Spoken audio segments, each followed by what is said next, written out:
Warm welcome, my viewer, my wonderful viewer of PrayerCaveTV. I am so happy this evening to welcome you to this wonderful show. This is Being One Show. My name is Ken Campbell. Welcoming you wherever you're watching us from. You may be watching us from afar. That is, from Kisumu, from Meru. I know there are people from Nyahururu. We have people from Nyeri side. We have people from Machakos, Kajiado, Kiambu, not forgetting even Nairobi County. Welcome to this wonderful station, PrayerCave TV. Even without taking so much time, so that we may dig into this wonderful day or this episode that we have tonight and we have prepared for you, that we may bring this message of marriage. So welcome, sit back, relax, take a pen and a paper so that you can take notes on the nuggets that you're going to get from today. Remember, we have been doing the stages of marriage. We started with the stage number 1, which is the honeymoon stage. We came to realization stage, and we actually did 2 parts of that stage.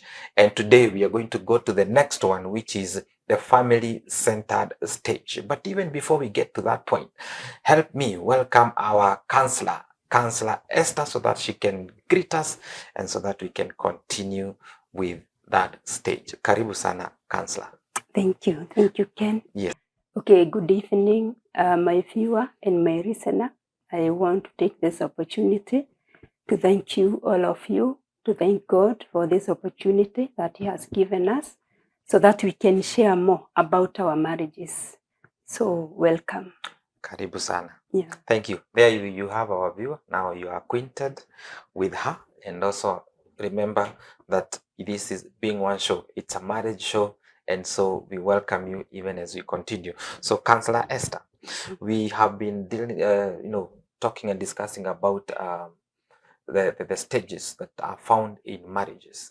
And we started with the honeymoon, the realization stage, and today we are going to the third one. Yeah. Kindly, before even we go on, we can do a recap of those two, so that we can go on. Okay, my viewer, my listener, we are doing the stages of marriage, and we said there are 5 of them. And the first one we tackled last time. It is about, it is called the honeymoon stage, Yes. Whereby now we said that there is a difference between the honeymoon stage and honeymoon period. We said that the honeymoon period is that particular time, that short time, that a newlywed couple go somewhere to celebrate their marriage. And then we said the honeymoon stage or phase. It is that particular time. It usually it is 1 year, depending with the couple. Depending with the couple, from the time they got married till their life of their firstborn child. Yes. Yeah, and we said that there are so many things that happens in this stage. We in fact we said that there is what we are calling planning. There is what we are calling budgeting, and we said that the couple should budget wisely, Yes. Not to celebrate during the honeymoon. Then they come back and start wondering what to do because they have spent all the money. Then we said it is very important because that particular time, that honeymoon time, helps the couple to connect emotionally. It helps the couple to connect spiritually. And also they connect physically, Yes. what we call intimacy. Yes. Yeah. That's true. That's the honeymoon stage, our viewer. And in case you missed it, you can visit our YouTube channel, that is at PrayerCaveTV, and you're going to get the honeymoon stage right there under Being One Show, and you're going to catch up and get the full episode on that. So we also discussed about the realization stage. Maybe you can also give us a recap on that. Yeah. Okay, the second stage is realization stage. Remember, my viewer or my listener, why we are going through those stages is that every couple can know where they are. Yes. Because the battles or challenges in honeymoon are not the same in realization stage. Yes. So it is very important to know where you are so that you can know exactly what you are fighting. That's true. So we said that realization stage is where by now the reality is starting. it is starting to set in. Now, you know the kind of man you are having. Yes. You know, in honeymoon stage, there is what we call masking. People don't want to expose themselves to Yes. be known more. But in realization stage, the couple or the partners start to realize what kind of the person they are having. Yes. They know that their weaknesses, they start knowing their weaknesses and their strengths. That's true. Yeah. Wonderful. There you go, our viewer. I know you are now acquainted with what we had discussed before. That is the honeymoon stage and the realization stage.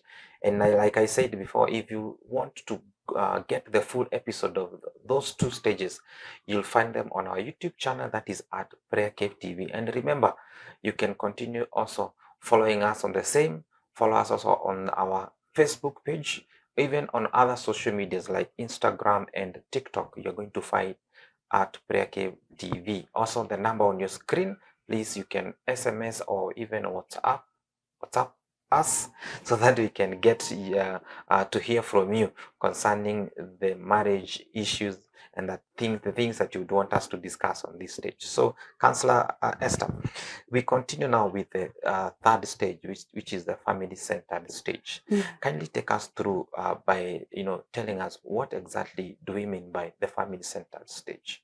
Okay, thank you, Ken.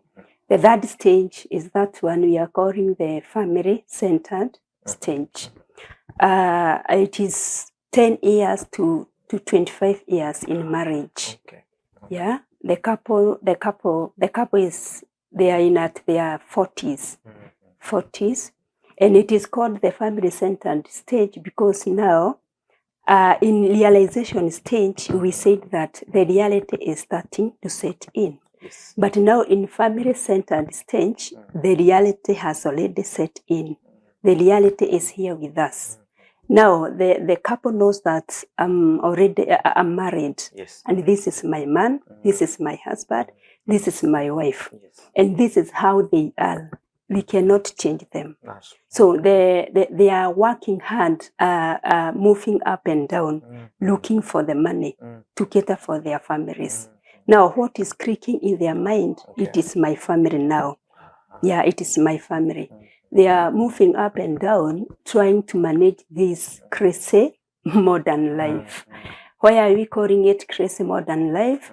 Because they are trying to learn, to move up and down, to look for the money for the family. Remember, it is family-centered stage.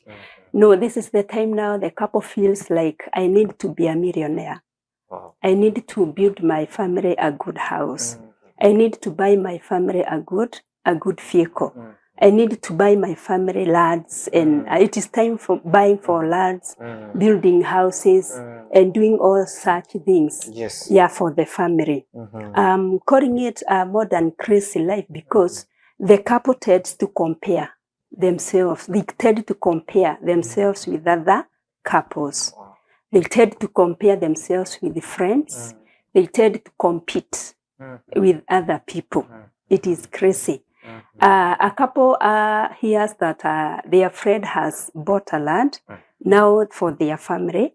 Now the other couple now wants to buy land. Yes. Yeah, or to buy bigger land than their friends' land. So there is a tendency of comparison and on competition. We usually say that it is not good to compare in this particular time stage. It is not good to compare yourself with other people, Yes. especially in this family-centered stage. In fact, when you try to compare and compete, you will suffer a lot because we are different. Yes. We are enabled different. Our income are different. Yes. The way we get money, it's different. So the moment we try to compare, we are going to be stressful. And the moment you try to compare yourself with another couple, in fact, you are just giving them power. You are empowering them to control your life. Yeah, it is all about looking for money, moving up and down, Yes. building and buying lots, which is a very good It is a thing. good It is a very noble thing. But make sure that you give your family quality time. Yes. You give your wife quality time. You give your children quality time. Remember, children here in this stage, they are in their upper primary school. Yes. Others are in secondary schools, and others are in colleges or universities, first years. Yeah. So it is very important, even if we are moving up and down looking for money, to take care, to have time for our spouse and our children. That's true. Yeah. Wow. You said that it's a stage where there is comparison and competition. Yeah.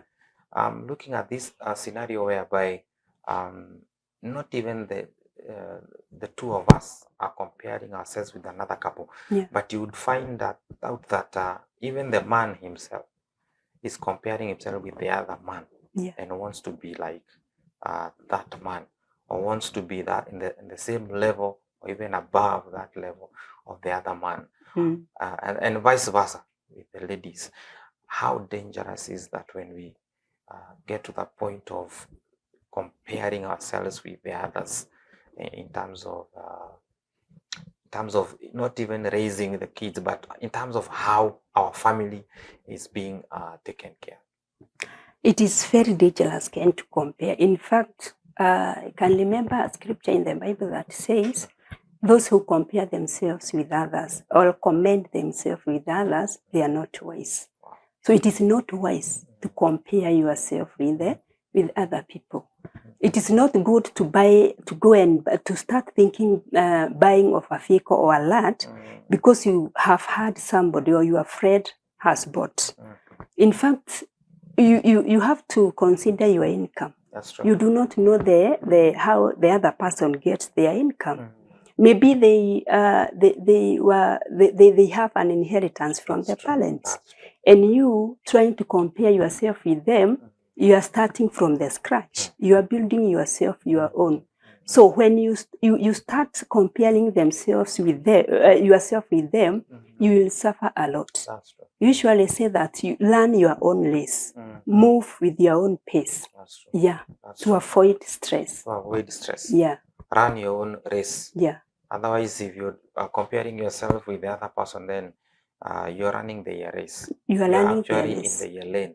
And you are giving them power. You are empowering them to control your life. That's true. Now, it's not you who is controlling your life, them controlling your life. And you are the one who has given them that power. That's true. Yeah. What you're trying to say is that we are not on the same platform. We are not on the same level.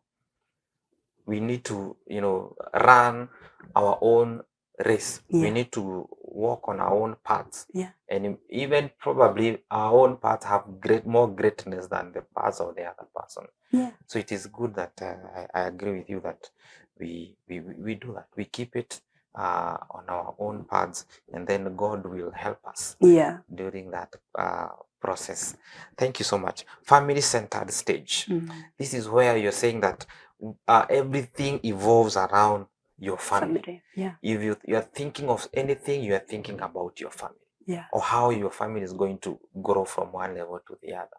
Wonderful. So there's also the same thing that we saw in the realization stage, because it is also the stage where they're trying to raise their kids. Right here, even the kids themselves are starting to make their own decisions in the family center stage.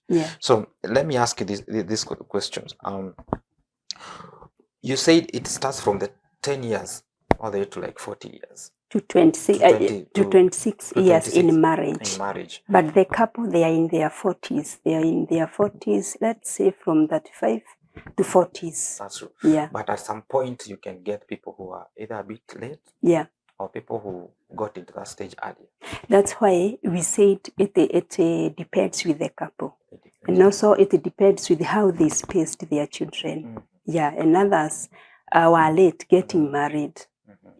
What would be your advice to somebody to get into that earlier enough, or to be a bit late? Or how would you help a couple to realize that they have gotten into that family-centered stage? The signs that Yes, yes, the we can signs. see How they- and know that we are in that stage. There are several signs that you can see and realize now you are no longer in the past two stages, you are in the third stage, the family-centered stage. Number one, when you see yourself, when you realize that you are too busy, you are moving up and down, you are thinking and thinking and thinking on how to get money. The money that you have seems not to be enough for you, so you are working day and night to have money. That is number one.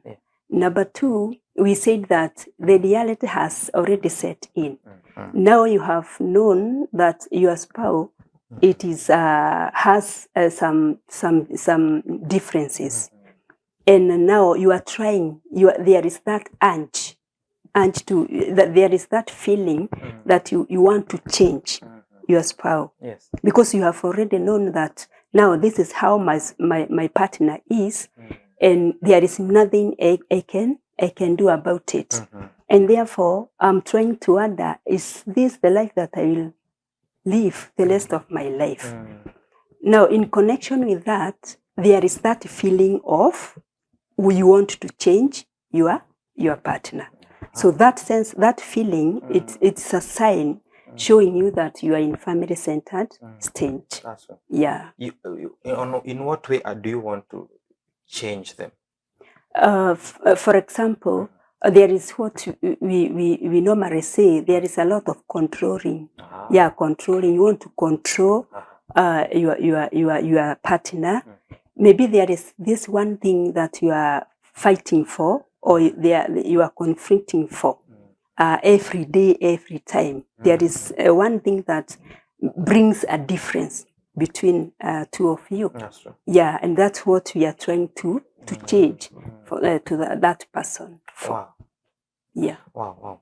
Then when the family is growing, should our marriage also continue growing? Because beside us having the children that are growing, even now the others are in college, our marriages, where is our marriage at that point? Where is the marriage of that spouse at that point? Remember you said that at this stage is where, they are all thinking about growing the family, thinking about buying lands and cars and everything, thinking about, money all the time. Where is the marriage at this point? Where is the husband and the wife at this time? Are they growing? Okay, in fact, they are. We can say they are growing, but they are growing whereby there is what we call moderation or balancing. Okay. Because you can go look for money, you can be busy. Remember, we said it's a crazy, it's a busy life, kind of life. You can go looking for money, and therefore you forgot about your partner. Wow. So this is a stage whereby we usually say that the partner, the wife or the husband is lonely. They are suffering loneliness, and yet they are married. Why do they suffer loneliness? They suffer loneliness because now the other partner is busy. They wake up at 4, go to work or go to do their business. They are back at 10 at night, very tired. Yeah. So when they take their supper or do whatever they do when they are lives home, they go to bed immediately. Yes. So there is no time for their partners. It is very dangerous, because now when they are not very careful, if they fail to balance work and the marriage, they will lose. They will lose. Yeah. Wow. So it's good that we strike a balance. It's very important. The same to children. This is the stage whereby children can say, "We thank you, Dad. We thank you, Mom. You have given us everything we needed in life. Remember, it is time to look for money. You take them to expensive schools. you buy them the best vehicle or such things. Yani, you give them all that they need, but they can tell you, thank you, mom, thank you, dad, you have given us all that we needed, but we are missing your presence. You are not here for us. The time we want to express ourselves, the time we want to share our problems, the time we want to share our feelings, we cannot see you. We cannot see you. You are not available for us, which is very dangerous. Very dangerous indeed. Yeah. So how are we going to, strike this balance? Because if it's creating, division between us, between me and my partner, between me and my kids, if it's bringing that division, how are we going to bridge that? Because we really need to bridge it, because money will never be enough. Yeah. Even the people that have so much in their bank account, they still wake up very early to go and find money. Yeah. So money will never be enough. So the best thing is to find time, create time for your kids, create time for your partner, so that you can, be able to have that balance.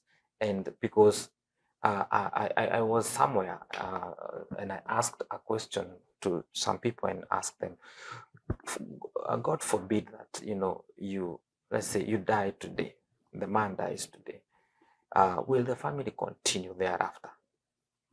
Yeah, because you are there, doing everything to get the money so that you can feed and take care of your family. Yeah. But you're not getting time to rest. Yeah. You're not getting time for your kids and your family. So you find yourself, at a place where you die and they continue with their life. So I agree with you. Yeah. Strike balance. a balance. It is always good. Remember, we are saying it is good to look for money. It is good to build those houses and to buy those lands. They are very, very much important in our lives. However, it could not be wise to look for all that money, and on the other side, our children are suffering.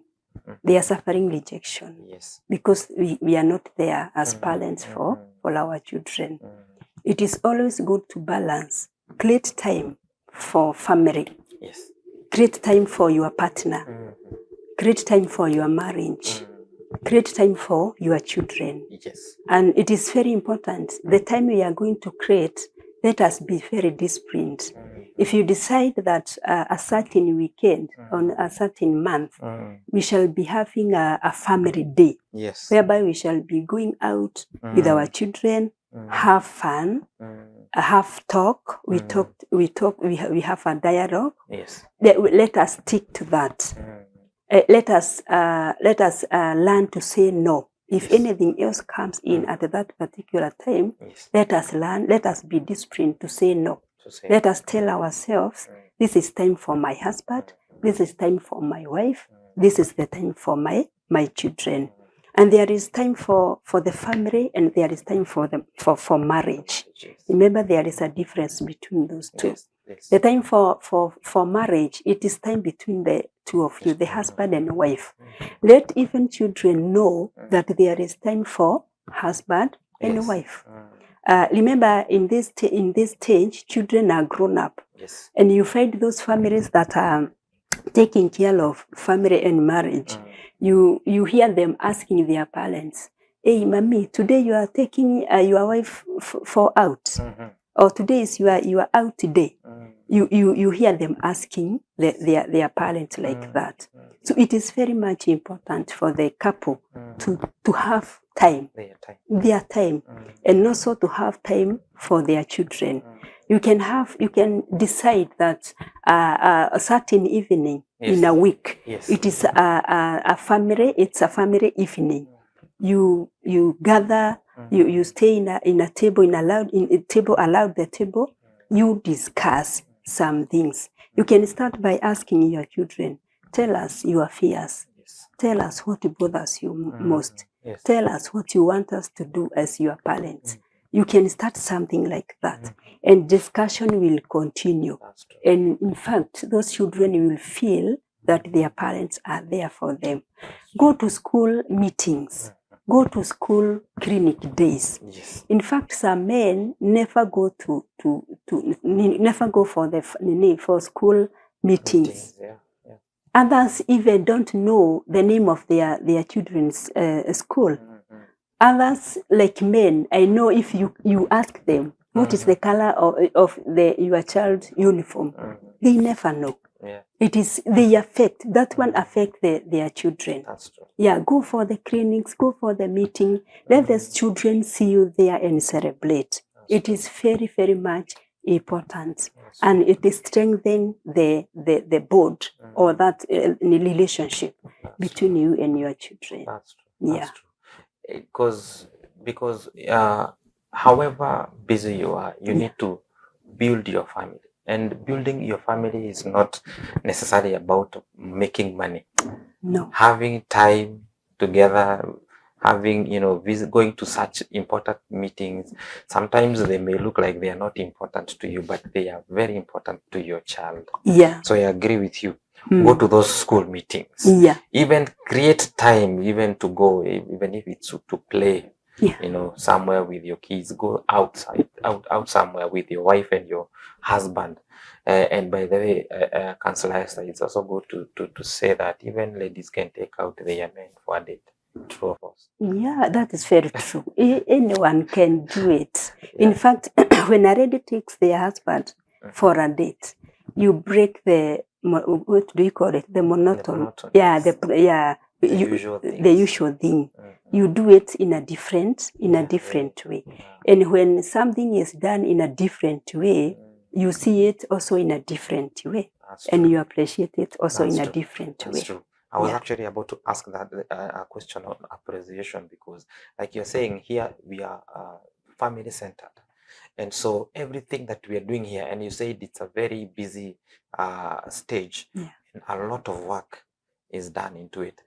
The importance of appreciating your partner for taking care of the kids, for paying school fees, for taking you out, for having discipline of time that you can, come together at one evening as a family for some time. How important is it for us to maintain the spirit of appreciation? The spirit of appreciation means a lot in a family. Yes. In fact, it means it's I can say it is everything in a family. Because when you appreciate someone, especially men here, but both, right? Yes, both. Yeah, when you appreciate somebody because of what they are doing in the family, you really motivate them. Yes. You are in short, what you are telling them, I thank you for what you are doing, and also you are telling them to do it again and again and again. Yes. You are motivating them. That's true. Yeah, to do. That's true. Yeah. And that appreciation can be killed. I think can be killed by, like you used two words earlier, and you said about comparison and competing. If I'm comparing my husband to the other couple, then I will not appreciate their efforts at all. I'm actually appreciating somebody's efforts more than I'm appreciating my husband's or your husband's efforts. Yeah. So appreciation should continue, and even from the side of the kids should also at some point call their daddy, call their mommy. We appreciate you for what you do for us. Yeah. Is it true? In fact, this one, especially now, the mother is the one to teach their children on how to appreciate their daddy. That's true. The same, their daddy to appreciate mom. It is always good to show them. It is good. You remember when they hear the mommy appreciating their daddy, it will become a habit for them. It is good to show them that this is the way. In fact, appreciating, it is so powerful. Some women tend to be that, like you said, tend to compare their husbands with other people, with the other men. And that's when you hear them asking their men, when so and so was buying land, where were you? What kind of a man are you? You hear them asking their husband, what number are you? Yeah. So trying to compare instead of encouraging, and maybe that man is working very hard. They are toiling very hard. That's true. To cater for the family, and yet this wife doesn't, or this husband on the other hand can't see what they are doing. It is demoralizing. It is very demotivating them. That's true. Using harsh words. Avoid using harsh words. Discouraging words. Encourage that man. Remember, they work hard, even they forget themselves. Yeah, to cater for this family. That's true. Appreciation is so powerful. It is. Yeah. And even men, even when they are doing all they are doing, like I remember you said something on the realization stage, even as a text message will mean a lot to your wife. Yeah. So it doesn't matter how busy you are out there. I think you can find 1-2 minutes, just write down a text message and send. Yeah. It will really do wonders to your marriage. Yeah. To your spouse first, to your marriage, and then to the family at large. Yeah. And they will also give back. Because Councillor Esther, this is just a by the way. You like even what let me just quote what the Bible says about whatever you plant is what you're going to live. Right? So if you're not appreciating your partner, if you're not appreciating your parents, probably you're not going to get the same. Yeah. True or false? That's very true. It's a two-way. You need to keep appreciating one another, so that despite the hardships that are in, despite the efforts that we are making, we will be able to at least do more because we are being appreciated. Yeah. All right. Thank you so much. We are continuing very well, our viewer. Don't forget to continue following us on our social media platforms, and even to continue watching us and tell us what are you learning from today's discussion. We are on the family-centered stage, and we have said so much so far. Continue talking to us on the number on the screen, or on Facebook, YouTube, or even follow us on our TikTok or Instagram and any other social media that you're going to find us in. So, Councillor Esther, so family is growing, and even growing even in things that they are doing, like education. They are continuing to in the education. The kids are continuing the education. We are continuing toiling, hard work. Lest we forget about parenting. I want you, maybe in a few 1 or 2 minutes, you talk to parents at this stage, because they are raising teenagers. They are raising especially teenagers on this level. How to go about parenting teenagers in just a few minutes, because I hear so many times that it has some challenges and difficulties in that. Yeah. Okay, when we are parenting teenagers, and there are ways.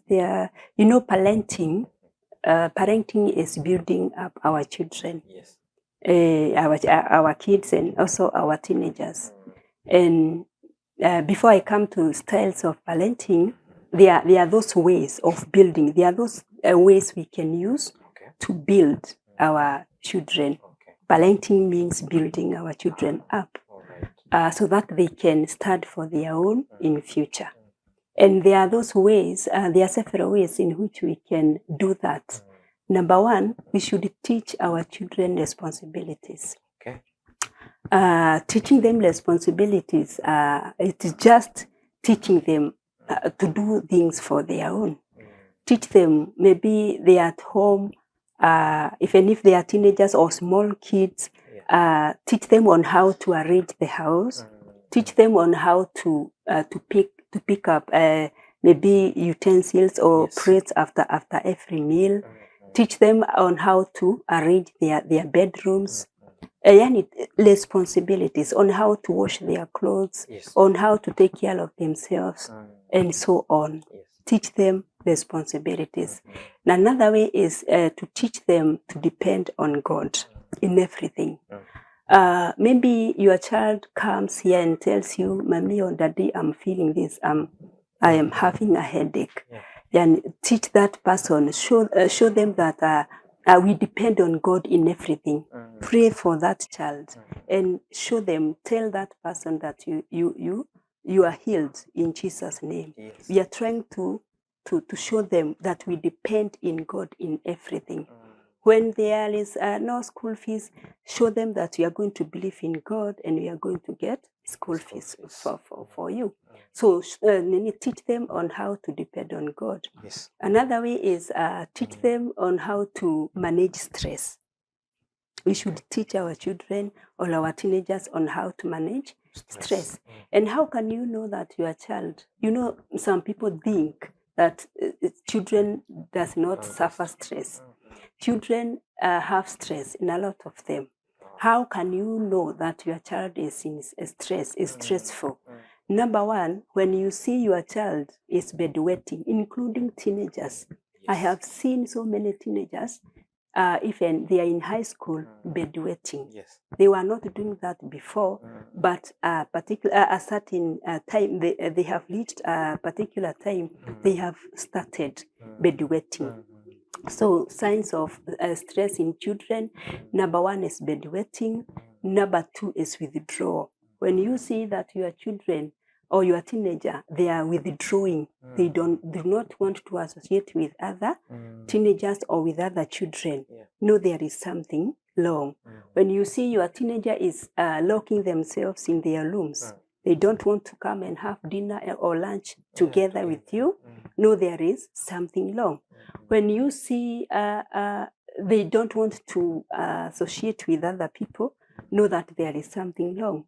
Another sign that you can see in your children, this is part of parenting, and know that there is something wrong, is how teach them interpersonal skills, how to relate with other people.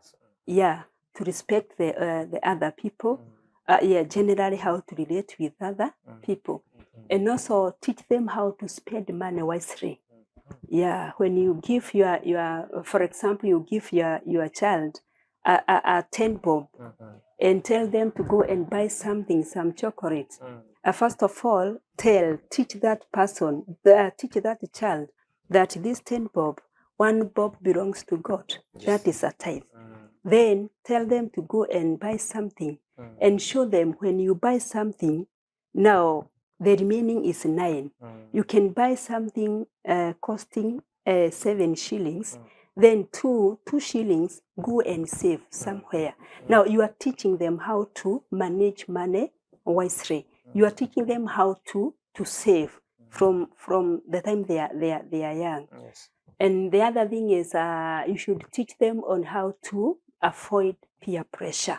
Okay. Yeah, those are the ways of teaching our children or parenting our children. Wonderful. Yeah. Now we come to the styles of parenting. When we come to the styles of parenting, we have 4 styles of parenting. And style number 1, it is what we call authoritarian style of parenting. Authoritarian style of parenting, this is whereby the parents feel that they are authority figure. Their work is to command. You are commanding your children. You are just showing them your authority in that home. You do not give them time to give their own opinions.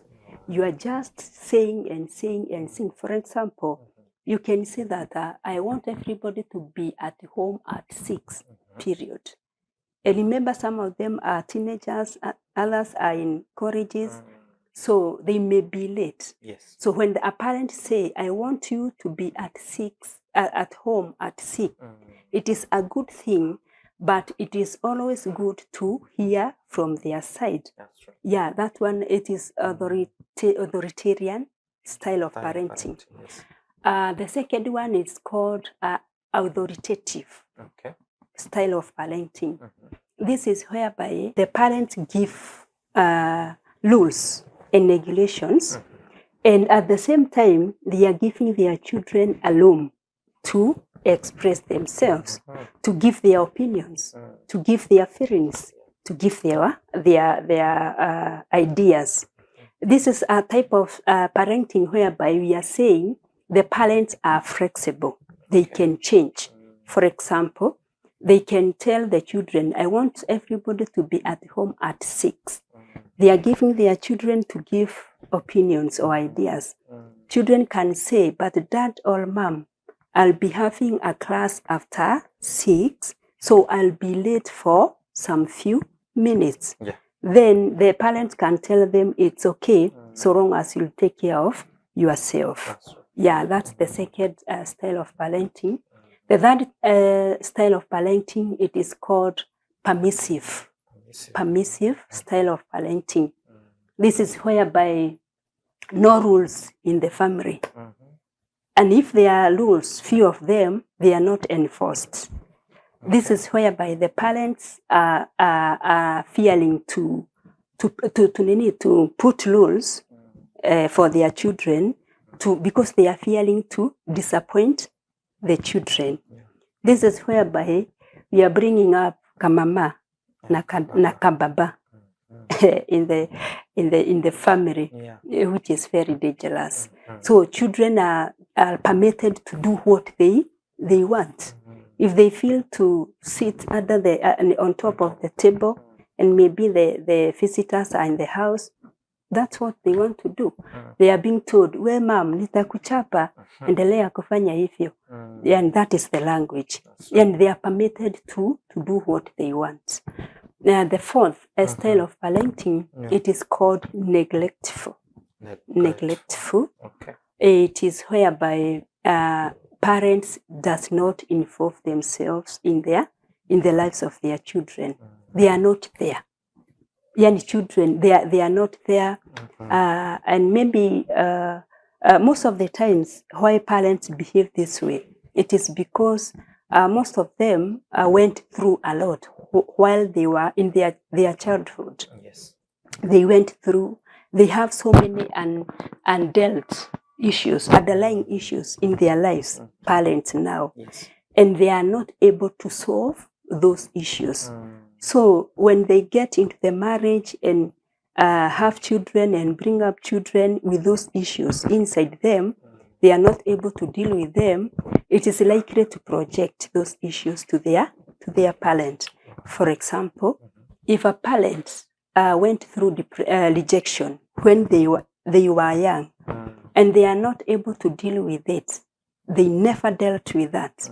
They tend to reject their children unconsciously. Yeah.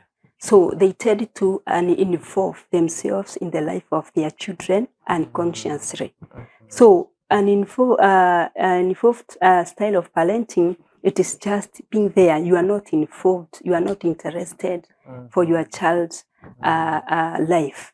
That's what we were saying earlier. Some parents don't go for the meetings.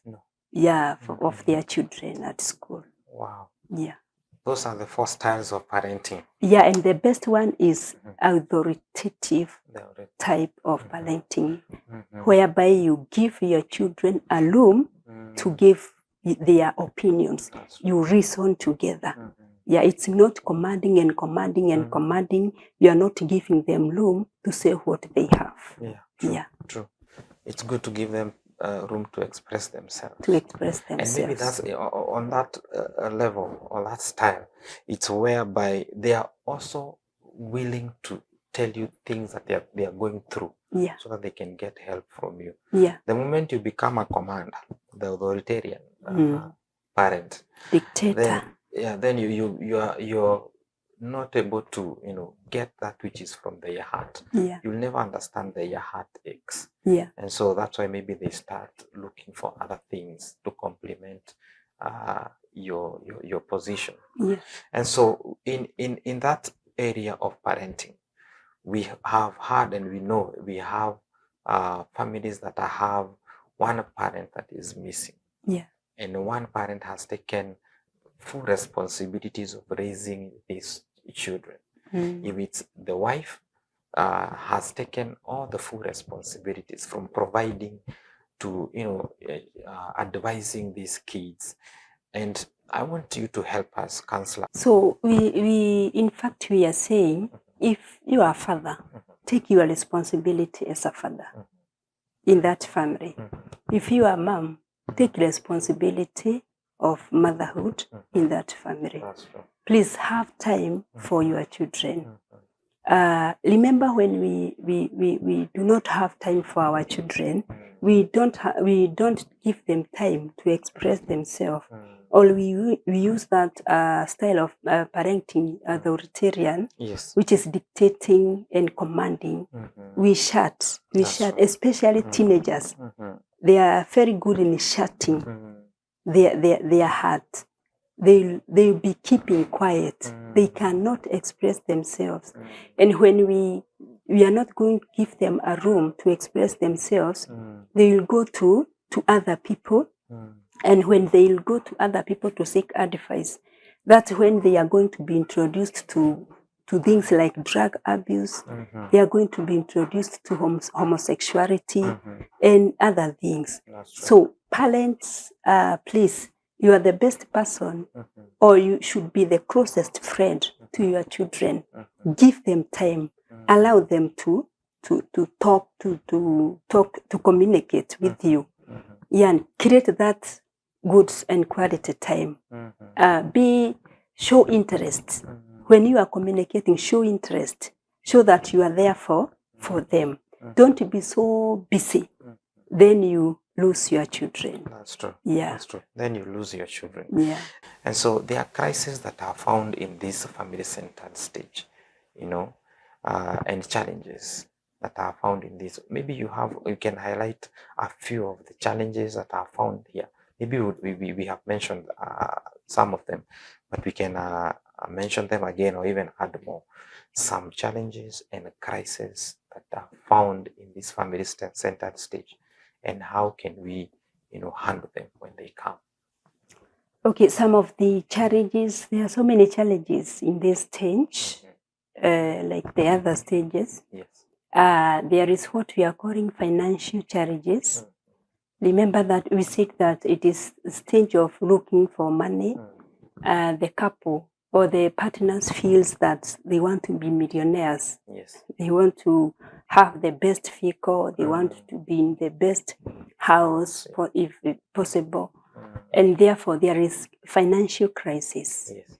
There is also what we are calling the conflict.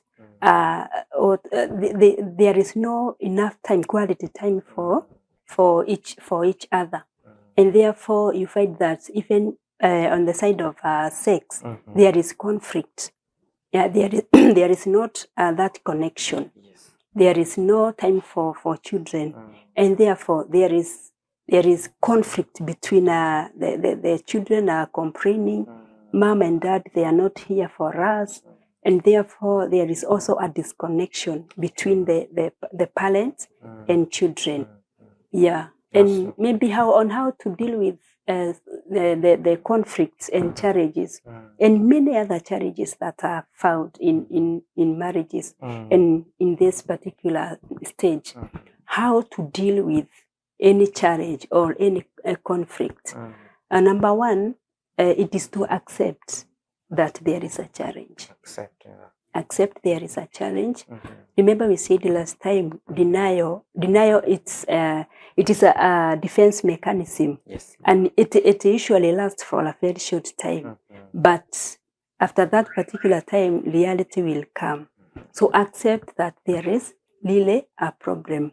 And you define that problem. Yeah. What kind of a problem is this? What kind of a challenge is this? Then after accepting and defining it, that is knowing what kind of a challenge it is, then you look for any specific time. You create time and go look for a conducive environment whereby you are going to communicate or to discuss about that particular challenge. And communication here is key. Remember we said we should use we are supposed to use the assertive style of communication. Yes. whereby we are minding, even if we are confronting each other, we are minding each other's feelings and emotions. So look for quality time, look for a conducive environment to discuss. Number 3, after that, after now getting the priest to discuss, now discuss the issue. The issue is here in our hearts. Then we decide on ways on how to discuss about it, on how to solve this particular challenge. After knowing the ways to solve our challenge, then we decide, we make conclusion. Yeah, and we conclude this and this, we are supposed to be doing this and this. After deciding, then we follow up. We follow up. And following up is just knowing whether we are making any progress. There are some changes concerning our challenge. You do follow up. Yeah. That's true. Yeah. Wow, wonderful, wonderful. That is the family-centered stage. Family-centered stage. And even before we are about to come into a conclusion of this, I am trying to think of the marriage setup at this stage. I want you to look at this camera, Counselor Esther, and even before you speak to the family setup itself, marriage setup at this stage, help us continue building that setup as it is. Because even after us having kids, we never stopped being a husband and a wife. So for us who are in family-centered stage, it is a very good stage if you are going to manage it very well. However, looking for money and doing all other things, it is very important. Yes. It is very vital. We need that money. We need those houses and all those things we are looking for. But remember, my dear viewer or my dear listener, not to be asked by your children or be told, Mom and Dad, we thank you. You bought everything we needed, but we missed your presence. Make sure that your partner is not lonely and yet they are married. That's true. Yeah. Make sure that your partner is not lonely, yet they are married. Yeah. You have it, our viewer, there you have it. Make sure your partner is not alone, yet he or she is married. What a wonderful stage and what a wonderful discussion that you had. I know you have so many questions, maybe unanswered, and so many of them that have been answered by our counselor. Please, like I have always requested, you keep talking to us on the number on your screen. Ask us that question that is in your mind that has not been dealt with, or even contribute onto this discussion, even through our social media platform, that is Facebook, YouTube, and you're going to get us there at PrayerCave TV. Remember, this is Being One Show, where we discuss about marriages and discuss marriages in depth. So we are going to get at that point on this stage. We are going to continue on our next episode on a number 4 stage in the marriage. So don't go anywhere. Keep watching PrayerCave TV. My name is Ken Campbell, and this is Being One.